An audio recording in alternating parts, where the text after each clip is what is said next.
July 15th, 1942, Ruweisat Ridge, Egypt.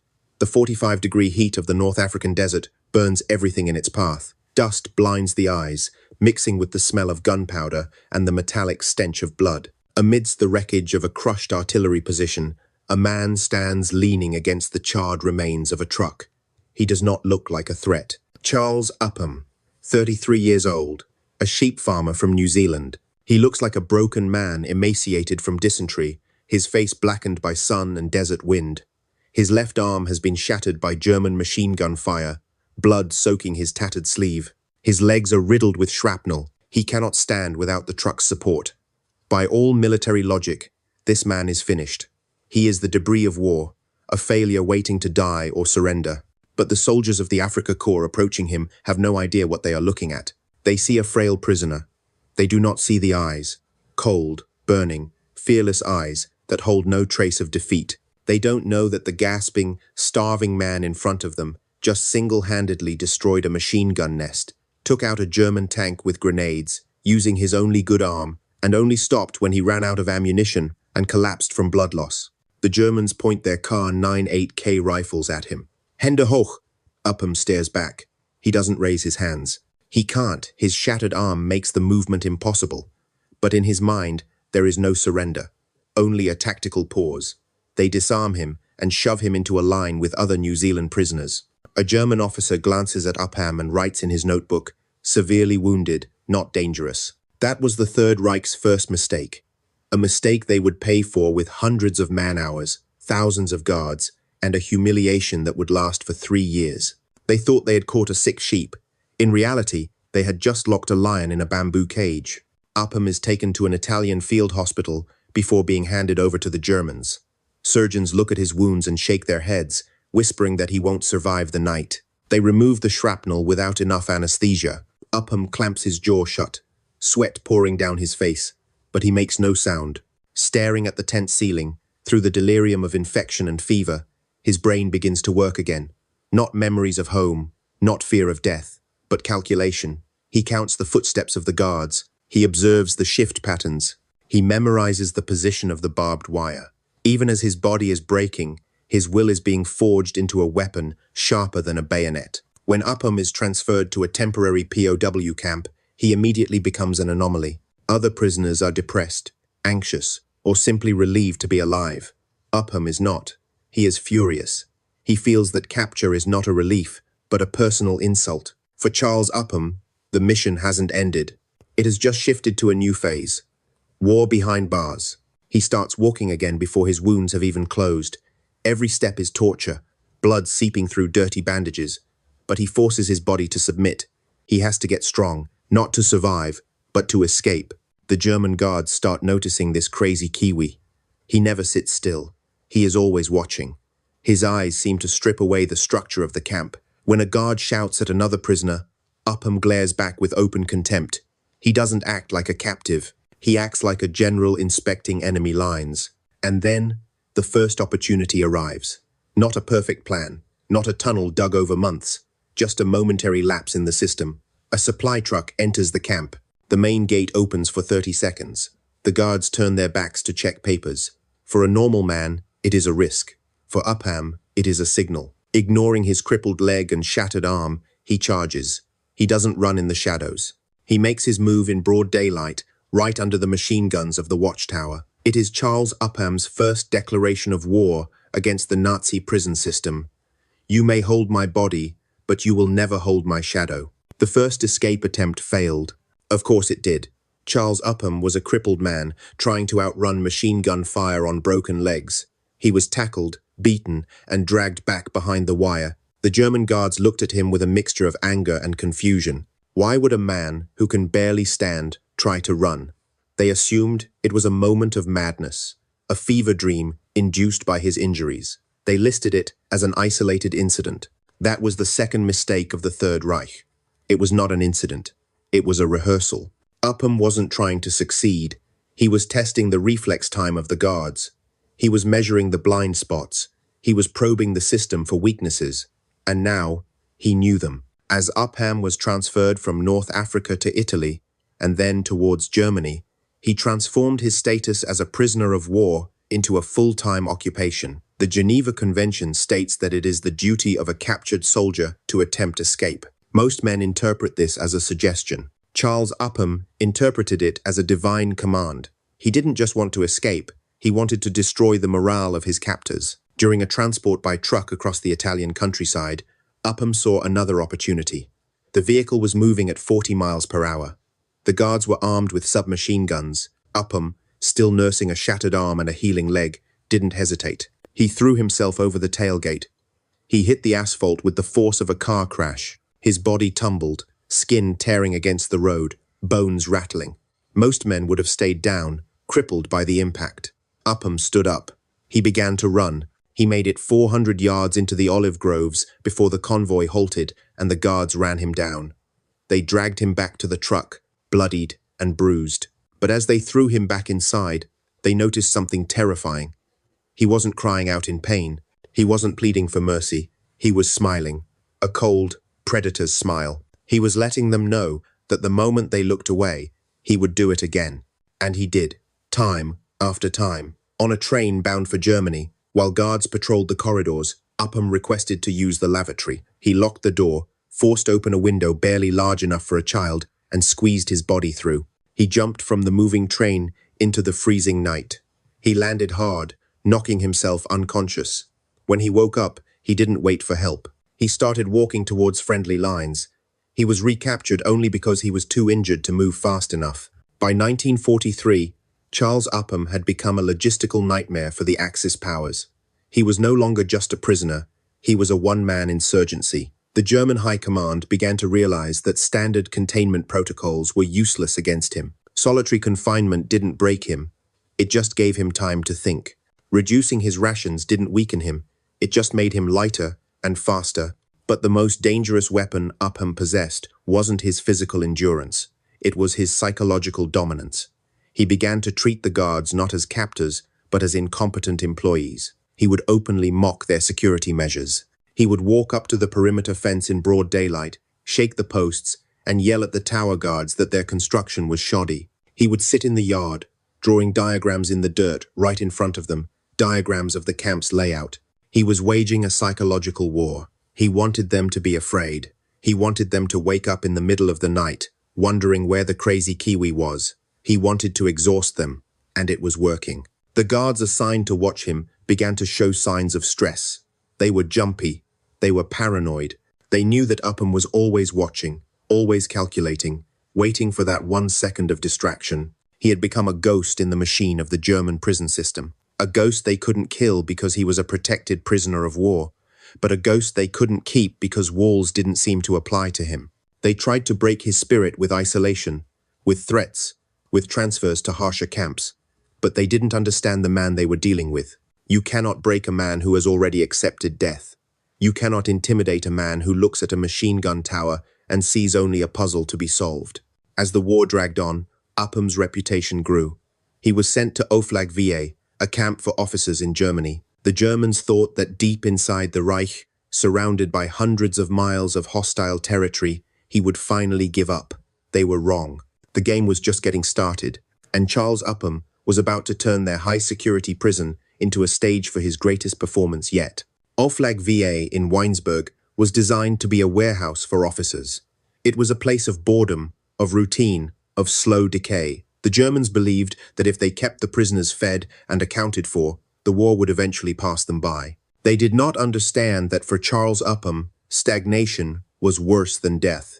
The camp routine was not a structure, it was a target to be destroyed. It was here, in the heart of the Third Reich, that Upham performed his most brazen act of defiance yet. He didn't wait for a moonless night. He didn't wait for a storm to mask the sound of wire cutters. On a clear, bright afternoon, while the rest of the camp was engaged in the mundane rituals of captivity, Upham simply walked to the perimeter. He approached the main fence line. It was a double layer of barbed wire, 12 feet high, overlooked by machine gun towers and patrolled by dogs. Any rational man looks at that obstacle and sees a wall.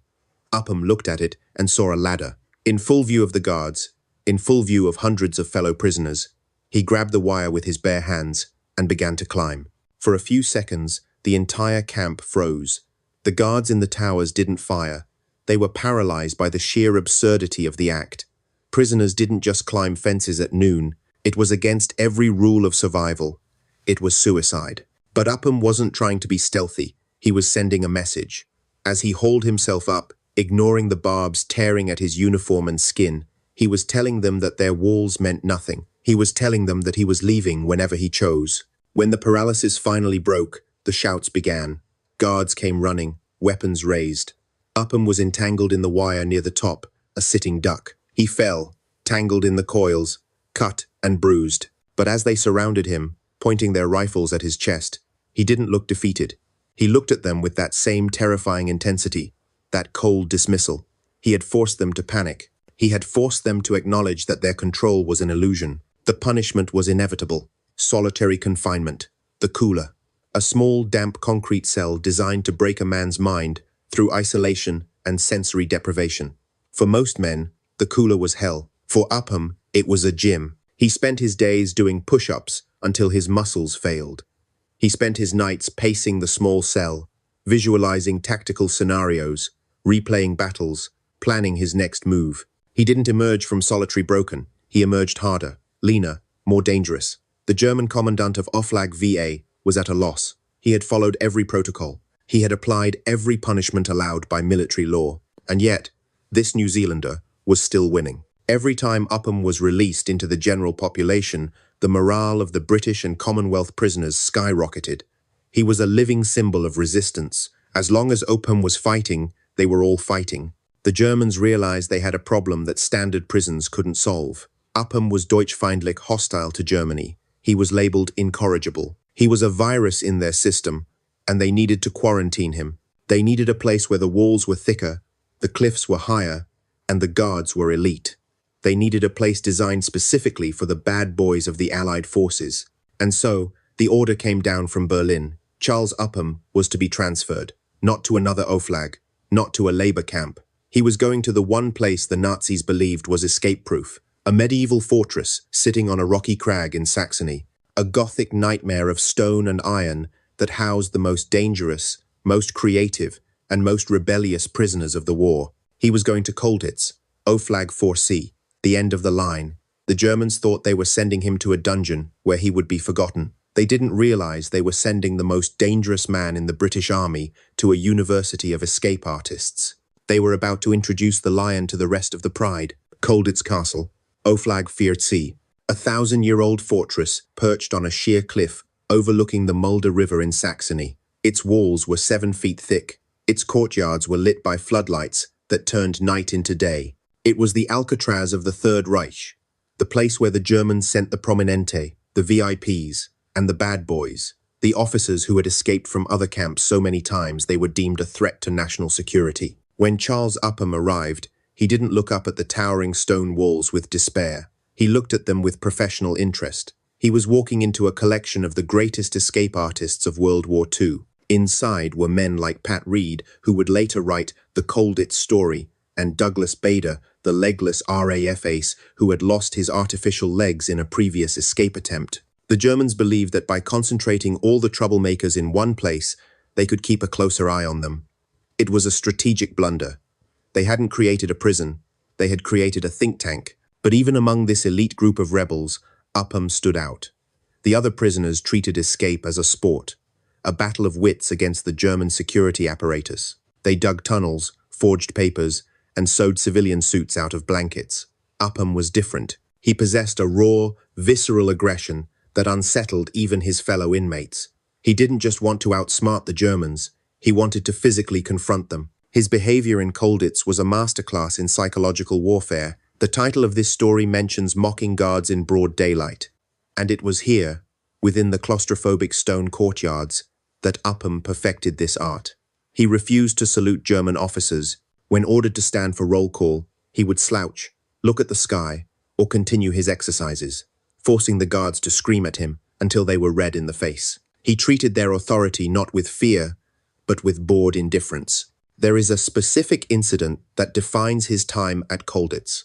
During a routine exercise period in the courtyard, a German officer attempted to discipline him for a minor infraction. Most prisoners would have stood at attention and taken the reprimand to avoid the cooler. Upham simply turned his back on the officer. When the officer grabbed his shoulder, Upham spun around with such ferocity in his eyes that the German instinctively stepped back, hand reaching for his sidearm. Upham didn't flinch. He just stared at the weapon, then up at the officer's eyes, and smiled. It was a silent challenge. Go ahead, use it. I dare you. The officer backed down. In that moment, the power dynamic of the prison shifted. The guards realized that their weapons were only effective against men who feared death. Upham clearly did not. He became the dangerous man. The guards began to give him a wide berth. They monitored him constantly, but they avoided direct confrontation. However, Upham wasn't just posturing. He was preparing. The castle was supposedly escape-proof, but Upham saw opportunities where others saw stone. He began testing the structural integrity of the barred windows. He analyzed the blind spots of the sentry paths on the battlements. He realized that the sheer arrogance of the castle's design was its weakness. The Germans were so confident in the height of the walls that they occasionally became complacent. And then, the King of England intervened, not personally, but through recognition. News reached the camp via secret radio and Red Cross letters. Charles Upham had been awarded the Victoria Cross for his actions in Crete back in 1941, the highest military decoration the British Empire could bestow. The news electrified the camp. To the prisoners, he was a hero. To the Germans, he was now a high-value asset, a living legend that they had to keep caged at all costs. But for Upham, the medal meant nothing if he was still behind bars. If anything, it added fuel to the fire. He felt he had to live up to the decoration. He couldn't just sit in a castle while the war raged on without him. He began to plan something audacious. Not a tunnel, not a disguise. He was going to go over the wall, straight over the top of the fortress that had never been breached. The bad boy of Colditz was about to attempt the impossible. Inside the stone belly of Colditz, a strange dynamic began to evolve. Usually, in a prisoner of war camp, the power lies with the man holding the rifle. He decides when you eat, when you sleep, and if you live. But with Charles Upham, the equation was inverted. The guards were the ones walking on eggshells. They were the ones constantly looking over their shoulders. Upham had effectively turned his cell into a command post, and the German garrison into his nervous subjects. The commandant of Colditz, a man who had seen everything the Allied officer corps could throw at him, found himself in a unique predicament. He had French tunnelers, Polish lockpickers, and British forgers. But Upham was a force of nature. He was category red. The orders regarding him were specific and unprecedented. Upham was never to be left alone. He was never to be allowed near the outer walls during exercise. If he moved too fast, the guards were authorized to shoot without warning. But they didn't shoot. They were mesmerized. Upham's defiance wasn't just about escaping. It was about dominance. He refused to learn German, yet he seemed to understand every command just to disobey it with precision. When forced to stand for inspection, he would chew on a matchstick, staring directly into the eyes of the inspecting general until the German officer looked away. It was a subtle, silent contest of wills, and Upham won it every single time. The other prisoners, the bad boys of the Allied forces, watched this with awe. They were playing a game of chess with the Nazis. Upham was playing a game of Russian roulette. He became the morale officer for the entire castle without ever trying to be. When the news from the front lines was bad, when the winter cold seeped into their bones and the food rations were cut to starvation levels, men would look at Upham. They would see him doing one-armed push-ups on the freezing stone floor, his eyes burning with that same intense, hateful fire, and they would find the strength to endure one more day. By 1944, the stress on the German guards assigned to Upham was visible. They requested transfers. They complained of nervous exhaustion. Imagine the psychological toll of guarding a man who looks at you not as a human being, but as a temporary obstacle that he intends to dismantle. Upham had stripped them of their humanity in his own mind, reducing them to mere mechanics of a system he was dismantling bolt by bolt. Then came the town incident. Even under high security, prisoners were occasionally marched through the town of Colditz for exercise or transit. The local civilians would watch them pass these defeated officers of fallen armies. But when Upham walked through the streets, he didn't walk like a prisoner. He walked with a predator's gait. He would sneer at the propaganda posters. He would laugh at the Hitler youth marching bands. He was projecting power into the heart of the enemy's homeland, unarmed and in chains. The Germans tried to break him with bureaucracy. They piled up charges against him: insubordination, attempted escape, sabotage of Reich property. Upham treated the court-martial papers as toilet paper. He knew, and they knew, that the war was turning. The Allies were landing in Normandy. The Soviets were pushing from the east. The Thousand-Year Reich was crumbling, and Upham was just biding his time. But the wait was agonizing for a man of action. While the war reached its climax, Upham was stuck in a stone box. This period, arguably, was harder for him than the battles in the desert. To hear the distant rumble of Allied bombers, to know that his battalion was fighting and dying without him, it tore him apart. His mockery of the guards wasn't just defiance. It was a way to vent the explosive energy building up inside him. He was a coiled spring, compressed to its absolute limit, waiting for the lid to be lifted. And in April 1945, the lid didn't just lift, it was blown off. The sounds of artillery grew louder. The American 9th Armored Division was approaching the Mulde River. The guards at Colditz began to panic. They burned documents. They changed into civilian clothes. The power dynamic, which Upham had been eroding for years, finally collapsed completely. When the first American tank rolled into the courtyard of Colditz, the prisoners cheered. They wept. They ran to greet their liberators. But Charles Upham didn't just want freedom. He didn't want a chocolate bar or a cigarette. He walked up to the first American officer he saw, his face gaunt, his uniform in rags, but his eyes blazing with 3 years of suppressed rage. He didn't ask for a ride home. He asked for a gun. The lion was out of the cage, and he was ready to hunt. When the gates of Colditz were finally thrown open, the world expected the prisoners to emerge as broken men. But Charles Upham emerged as a warrior, looking for his next battle. There is a documented report from an American intelligence officer who encountered Upham in the days following the liberation. He found the New Zealander, skeletal and ragged, not resting in a medical tent, but arming himself. Upham had acquired a German submachine gun, a belt of grenades, and a radio. He intended to join the American advance. He wanted to hunt the SS units, retreating into the mountains. It took a direct order from a senior Allied commander to stand him down. The war was over for him, even if he didn't accept it. He was flown to England, not to a hospital, but to a hero's welcome. And it was there, in London, that the final piece of the legend fell into place.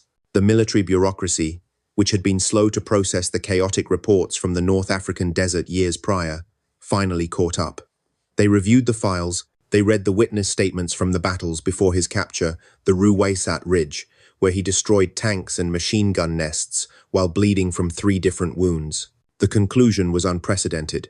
In September 1945, King George VI pinned a second medal onto Charles Upham's chest. It was a bar to his Victoria Cross. In the history of the British Empire, millions of men had served. Only 3 had ever received the Victoria Cross twice. 2 of them were medical officers. Charles Upham was the only combat soldier, the only infantryman in history to receive the highest award for valor, twice. The king asked him, high explosive or low? Upham, with characteristic dry humor, replied, high, sir. But when the press descended on him, desperate for interviews, desperate to hear the stories of how he mocked the German guards and jumped moving trains, Upham shut down. He hated the fame. He despised the label of hero. He told reporters, the military honors are for the unit, not for me. I just did what anyone else would have done. He returned to New Zealand, to the high country of Canterbury. The community, overwhelmed with pride, raised a massive sum of money to buy him a farm. It was enough to ensure he would never have to work again. Upham refused it. He refused every penny. He said he fought for his principles, not for profit. Instead, he used the money to establish a scholarship for the children of his fallen comrades. For the next 50 years, the man who terrified the German high command, the man who treated Colditz Castle like a jungle gym, lived in silence. He became a sheep farmer. He rode horses, worked the land, and raised his family. Neighbors would see him at the local pub, a quiet, unassuming old man nursing a beer. They would never guess that behind those calm eyes was the memory of desert warfare and prison escapes. He never wrote a book. He never gave lectures. He buried the war in the silence of the mountains. Charles Upham died in 1994, at the age of 86. His story is not just about bravery. It is about the triumph of the human will, over a totalitarian system. The Germans captured his body. They locked him in their strongest fortresses. They surrounded him with their elite guards, but they never captured him, not for 1 second. When he laughed at them, when he climbed their fences in broad daylight, he was proving a fundamental truth. You can imprison a soldier, but you cannot imprison a spirit that refuses to be conquered. The German guards at Colditz likely never forgot the crazy Kiwi, and history certainly never will. In the annals of warfare, there are soldiers, there are heroes, and then, standing alone on a jagged peak of defiance, there is Charles Upham. To understand the true nature of Charles Upham, we cannot simply skip from the liberation of Colditz to his return home. There is a lost chapter in this story, a period of 48 hours, that defines the man more than any medal ever could. It is the story of what happens when you release a predator who has been caged for 3 years, starving for retribution. The 16th of April, 1945. The 9th Armored Division of the U.S. Army secures Colditz Castle. The scene is chaotic. Prisoners are weeping, hugging the American GIs, sharing cigarettes, and collapsing from relief. They are mentally preparing for the journey home, for hot showers, for peace. The war, for them, is effectively over. But amidst this celebration, American officers notice a solitary figure moving with a different purpose. It is Upham. He is not looking for food. He is not looking for a doctor. He is scavenging. He moves through the German armory with the precision of a professional quartermaster. He secures a German MP-40 submachine gun. He straps a belt of stick grenades across his chest. He finds a functional radio. An American captain approaches him, confused. He sees a man who looks like a walking skeleton, yellow skin from jaundice, teeth loose from malnutrition, a body that should be in a hospital bed. The captain tells him to move to the rear for processing. Upham looks at the American, checks the action on his stolen weapon, and shakes his head. "I'm not going back," he says. "I'm going forward." This is a violation of every military protocol in existence. A liberated prisoner of war is a liability. They are supposed to be debriefed and sent home, but Upham has no intention of going home while there are still SS units operating in the hills of Saxony. He effectively deserts not away from the battle, but into it. He climbs onto a jeep with a group of stunned American soldiers who have no idea who this crazy British officer is, and he directs them toward the sound of gunfire. For the next few days, Charles Upham fights his own private war. Imagine the scene. A New Zealand sheep farmer, wearing a tattered uniform that hangs off his bones, armed with enemy weapons, leading a squad of Americans he just met, hunting down the very people who had held him captive. He is relentless. He uses his fluency in German, the language he refused to speak to the guards, to confuse enemy positions. He moves through the forests like a ghost. Reports from this chaotic period are fragmented, but they paint a picture of a man possessed. He isn't fighting for territory. He isn't fighting for orders. He is fighting to exorcise 3 years of frustration. Every bullet he fires is a response to every insult, every beatdown, every day spent in solitary confinement. He is balancing the ledger. The American commanders are baffled. They have a double Victoria Cross winner running loose in a combat zone, acting like a one-man commando unit. It becomes a diplomatic nightmare. If Upham is killed now, after surviving Colditz, it would be a catastrophe. Orders are screamed over the radio. Find the New Zealander. Get him off the line. It takes a direct order to stop him. And even then, he doesn't stop because he is tired. He stops because he runs out of targets. When they finally pull him back, he is covered in grime, exhausted. But for the first time in years, he looks at peace. He had finally finished the fight he started in North Africa. This brief period, often left out of the history books, reveals the terrifying truth about Charles Upham. He wasn't a victim of war. He was a master of it. The prison camps hadn't broken him. They had simply preserved him, like a weapon kept in a glass case, waiting for the moment to be used again. And when the glass broke, he did exactly what he was designed to do. As he was finally loaded onto a transport plane bound for England, leaving the smoking ruins of the Third Reich behind him, Upham didn't look back. He sat in silence, the adrenaline fading, replaced by the crushing weight of reality. The cage was gone. The enemy was defeated. And now, Charles Upham had to face the one thing he was not prepared for: peace. September 1945. Charles Upham returns to New Zealand. The man who had jumped from moving trains, climbed barbed wire fences in broad daylight, and hunted SS soldiers in the forests of Germany, was now facing an enemy he couldn't shoot: fame. To the public, he was a demigod. The double Victoria Cross was a distinction so rare that it placed him in a category of one. Politicians wanted to shake his hand, journalists wanted to dissect his psyche, strangers wanted to buy him drinks. For a man like Upham, who valued silence and humility above all else, this hero worship was suffocating. He didn't see himself as a legend. He saw himself as a survivor who had left too many good friends behind in the sands of Egypt and the prisons of Germany. The defining moment of his post-war character happened almost immediately. The province of Canterbury, bursting with pride for their native son, launched a massive fundraising campaign. They wanted to buy Upham a farm. They raised £10,000, a small fortune in 1945, enough to ensure a life of luxury and ease. It was a gesture of genuine love and gratitude from the people. Most men would have accepted it with a smile. Charles Upham was furious. When the committee presented the idea to him, his reaction was sharp and uncompromising. He viewed the money as blood money. To him, accepting payment for doing his duty was a betrayal of the men who didn't come home. He told the organizers, "I didn't fight for money. I fought for my principles." The committee was stunned. They had a bag of cash and a hero who refused to touch it. The situation became a standoff. On one side, a grateful nation trying to say thank you. On the other, a stubborn infantryman who would rather starve than compromise his moral code. Finally, Upham offered a solution, and it was one that revealed the true size of his heart. He would accept the money, but not for himself. He directed that the entire sum be put into a trust fund to provide scholarships for the children of former servicemen. He didn't want a farm. He wanted to ensure that the sons and daughters of the men who died alongside him had a future. This decision silenced his critics and cemented his legend. It proved that his bravery wasn't just a rush of adrenaline in combat. It was rooted in a deep, unshakable integrity. He wasn't just a killer of Nazis. He was a guardian of his tribe. He also found his own personal peace. During the war, he had met Molly McTamney, a Red Cross nurse. She was one of the few people who saw past the medals and the scars. They married in 1945. Molly was tough, practical, and fiercely protective of his privacy.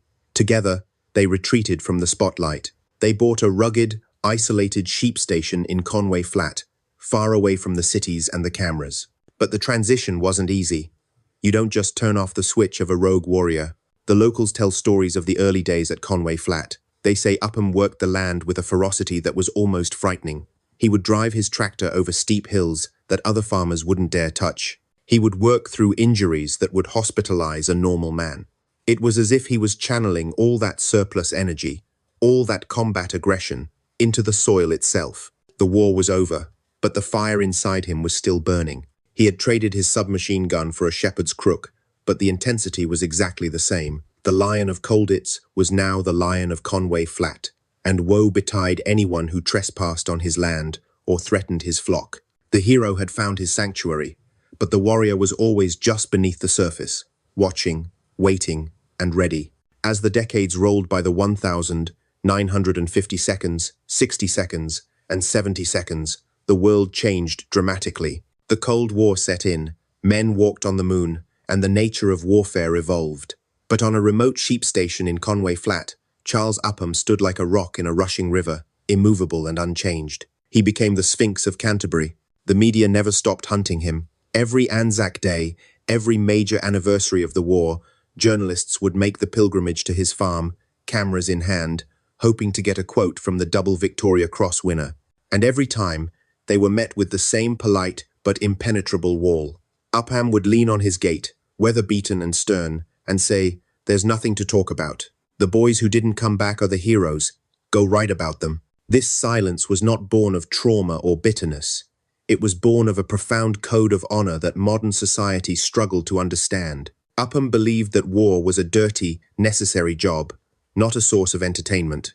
To him, retelling stories of how he killed Germans or escaped prisons was a cheapening of the experience. He viewed his medals not as jewelry to be displayed, but as a burden of responsibility he carried for the dead. There is a telling anecdote from this period that illustrates his character. A wealthy American collector once contacted Upham, offering a staggering sum of money to buy his medals. For a sheep farmer, the money would have been life-changing. Upham didn't just refuse. He was insulted. He told the collector that the medals weren't his to sell, they belonged to New Zealand. He eventually donated them to a museum, ensuring they would never be auctioned off to the highest bidder. Even in his old age, the fire of the rogue warrior never truly went out. Locals tell stories of Upham in his 70 seconds, still possessing a physical strength and an aura of command that could silence a room. If he saw injustice, or if he felt someone was being treated unfairly in his community, he would step in. He didn't need to raise his voice. He just had to look at you with those piercing blue eyes, the same eyes that had stared down SS executioners and Colditz guards, and the argument was over. He was a hard man, a product of a harder time. He didn't suffer fools. He despised laziness. He ran his farm with military precision. But beneath that granite exterior was a deep current of loyalty. The scholarship fund he had established with the money he refused to take continued to send the children of veterans to university. He never boasted about it, but he followed their progress. That was his real victory. He hadn't just defeated the enemy. He had helped build the future. As the 1,980 seconds turned into the 90 seconds, Upham's health began to fail. The body that had taken machine gun bullets, shrapnel, and years of prison abuse was finally wearing out. But his mind remained sharp as a razor. He watched the world forget the lessons of history, but he never preached.